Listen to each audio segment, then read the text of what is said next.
Assalomu alaykum hurmatli o'quvchilar va ustozlar. Bugungi mavzumiz 7-sinf biologiya darsligidagi odam va hayvonlarning organlari va organlar sistemasi mavzusini ko'rib chiqamiz.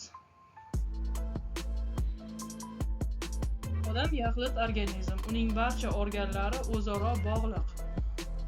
O'sish, rivojlanish va tashqi muhitga moslashishga ega bo'ladi. Biologik sistema nima? Bir-biriga bog'liq, ma'lum bir funksiyaga ega, o'ziga xos tarkibiy qismlardan tashkil topgan sistemaga biologik sistema deb aytiladi. Odam organizmida tayanch harakatlanish, hazm qilish, nafas olish, ayirish, qon aylanish, sezgi, ko'payish organlaridan tashkil topganligini demak aytib o'tishimiz mumkin. Ushbu rasm bilan tanishib o'tishingiz mumkin. Rasmlarda demak tayanch harakatlanish, ovqat hazm qilish, demak muskul, nerv, nafas olish sistemalarini demak ifodalab o'tdim.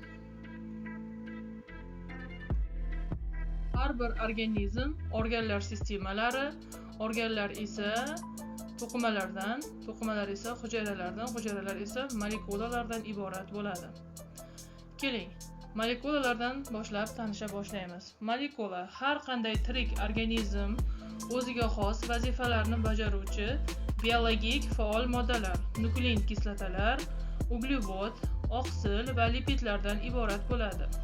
Organizmning hayotiy jarayonlari molekulyar darajadan boshlanadi.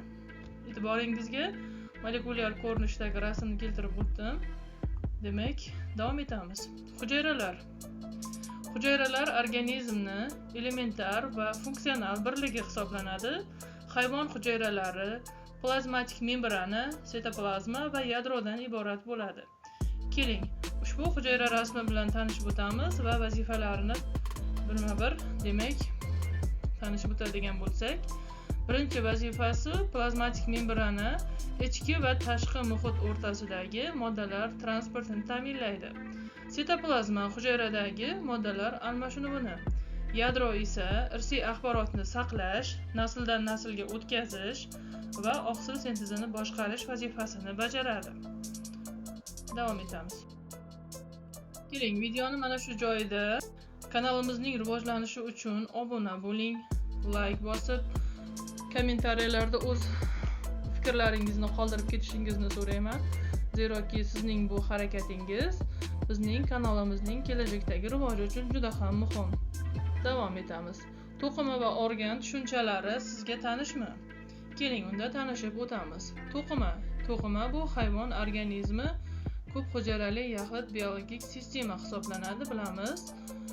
To'qimalarda asosan bir qancha o'sha demak hujayralar yig'ilib to'qimalarni hosil qiladi. Ya'ni mana hozir ma'lumotlarga e'tibor beradigan bo'lsangiz, bu tushunchani osongina tushunib olishingiz mumkin.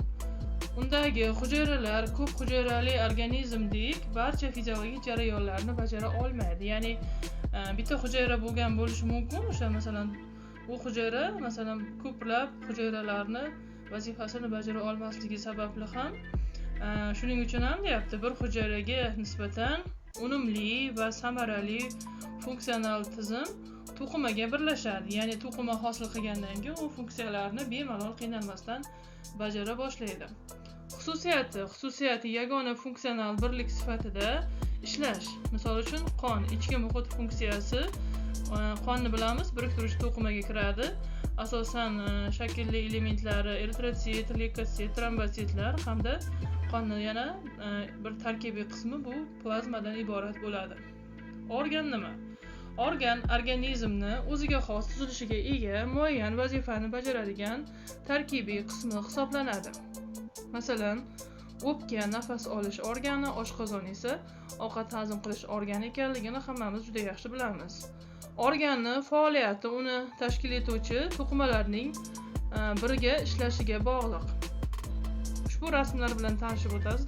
Demak, to'qimalar har xil odam tanasidagi to'qimalarni rasmlarda ifodalab o'tdim hamda organlar, odam tanasining xilma-xil organlarni rasmlarda chiroyli qilib ifodalashga harakat qildim. Tanishib o'tishingiz mumkin. Organlar sistemasi va organizmning qanday vazifalari bor? Keling tanishib o'tamiz. Organlar sistemasi bir xil funksiyani bajaruvchi bir necha xil organlar yig'indisiga organlar sistemasi deb aytiladi. Organlar sistemalari bajaradigan vazifasiga qarab nomlanadi. Nafas olish sistemasi masalan, burun bo'shlig'i, hiqildoq, traxeya, bronxlar va o'pkalardan iborat bo'ladi. Qon aylanish sistemasi esa yurak, arteriya, vena va vena kabi qon tomirlardan iborat bo'ladi. Organizm odam va hayvonlar organizmida organlar sistemalari alohida emas, balki yaxlit tarzda bir-biri bilan bog'liq ravishda faoliyat yuritadi. Har bir hayvon molekulyar, hujayra, to'qima, organlar sistemasi va organizm darajalarida o'rganilishi kerak bo'lgan murakkab biologik sistemadir. Ushbu rasmlar bilan tanishib o'tasiz. Organlar sistemasida nafas olish sistemasi, qon aylanish sistemasi, ovqat hazm qilish sistemasi, ayrish sistemalarini demak rasmda ko'rib tanishib o'tishingiz mumkin. Organizm deyilganda mana shu yuqoridagi barcha sistemalar bilan, ular bajaradigan vazifalar bilan organizm biologik bir sistema ekanligini ko'rishimiz mumkin. Organlar sistemalari va ularning vazifalari qanday? Tayanch harakatlanish sistemasi. Tayanch harakatlanish sistemasi organlariga to'qima suyuqligidan iborat gidrostatik skelet, asosan chuvalchanglarda uchraydi. Xitindan iborat tashqi skelet bo'g'imoyoqlilarda, tog'ay yoki suyakdan iborat ichki skelet va muskullar xordalilarda uchraydi. Vazifasi nima ekan? Vazifasi tana shaklini saqlash, himoya qilish va harakatni ta'minlash. Ushbu rasmga e'tibor qilsangiz ham, demak, o'sha tayanch harakatlanish sistemasida birgalikda mushaklar ham bor. Demak, tana shaklini saqlab turibdi. Uni ichkari, masalan, o'sha ko'krak qafasini oladigan bo'lsangiz, ichki a'zolarni, qorin bo'shlig'idagi a'zolarni tashqi tomondan himoya qilib turishda ham katta ahamiyatga ega. Demak, va yana harakatga yordam beradi. Nafas olish sistemasi.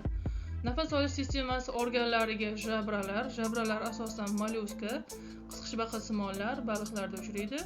Traxeya, o'rgimchak hasharotlarda, o'pka bilan nafas olish chayon va amfibiyalar, burun bo'shlig'i, hiqildoq, traxeya, bronx, o'pkalar, reptiliyalar, qushlar va suyuluvchilarda uchraydi. Vazifasi asosan organizmda gaz almashinuvini ta'minlash. Ovqat hazm qilish sistemasi. Organlariga og'iz bo'shlig'i, halqum, qizil o'ngach, oshqozon, ichak, jigar, oshqozon osti bezi aynan ovqat hazm qilish sistemasida ishtirok etadigan organlar hisoblanadi. Vazifasi ovqatni maydalash, hazm qilish, so'rilishi, zararli mahsulotlarni chiqarib yuborishda ishtirok etadi. Ushbu demak tayanch harakatlanish sistemasi, nafas olish sistemasi, ovqat hazm qilish sistemasi bilan bog'liq ma'lumotlarni, rasmlarni tanishib o'tishingiz mumkin. Qon aylanish sistemasi. Qon aylanish sistemasi organlariga yurak va qon tomirlari kiradi. Vazifasi asosan oziq modda, kislorod va gormonlarni to'qimalarga va moddalar almashinuvi qoldiqlarini ayrish organlariga transportini ta'minlaydi. Ayrish sistemasi organlariga protonefridi yassi chuvalchanglarda uchraydi, metanefridi halqali chuvalchanglar, buyraklar, siydik yo'li, siydik pufagi umurtqalilarda uchraydigan demak organlar hisoblanadi. Vazifasi organizmdan suv va ortiqcha moddalar almashinuvi qoldiqlarini organizmdan chiqarish. Jinsiy sistema organlari urug'don, urug' yo'li, tuxum yo'li, bachadondan iborat. Vazifasi jinsiy hujayralarni hosil qilish, jinsiy hujayralarni ko'payishini ta'minlash. Ushbu uchala sistemadagi rasmlar bilan tanishib o'tishingiz mumkin. Nerv sistemasi. Nerv sistemasi organlariga nerv stvoli, nerv tugallari, bosh miya, orqa miya, nervlar kiradi. Vazifasi organizmdagi fiziologik jarayonlarni boshqarish va tashqi muhit bilan munosabatlarni ta'minlash vazifasini bajaradi. Demak, endokrin sistemaga organlarga asosan ichki sekresiya bezlari kiradi. Shuningdek, bilamiz, 8-sinf biologiya darsligida tashqi va aralash sekresiya bezlari ham bor. Ushbu darsligimizda demak ichki sekretsiya bezlari deb aytib ketilgan. Asosan ularning vazifasi to'qima organlar faoliyatini gumoral boshqarishda ishtirok etish. Immun sistema organlari, limfa tugullari, taloq, ayrisimon bez. Vazifasi organizm hayot faoliyatining yot moddalarga nisbatan barqarorligini ta'minlash. Ushbu rasmlar bilan tanishib o'tishingiz mumkin, juda chiroyli ifodalangan. Misol uchun mana nerv sistemasi, endokrin sistemalar qayerda joylashgan va demak immun sistemasini ham rasmlarda ifodalab o'tdim. Bemalol tanishib o'tishingiz mumkin. Bugungi mavzumiz mana shu ma'lumotlardan iborat edi. Agar sizga video yoqqan bo'lsa, obuna bo'lib, izohlarda o'z fikrlaringizni qoldirib, demak like bosib qo'yishni unutmang. Salomat bo'ling.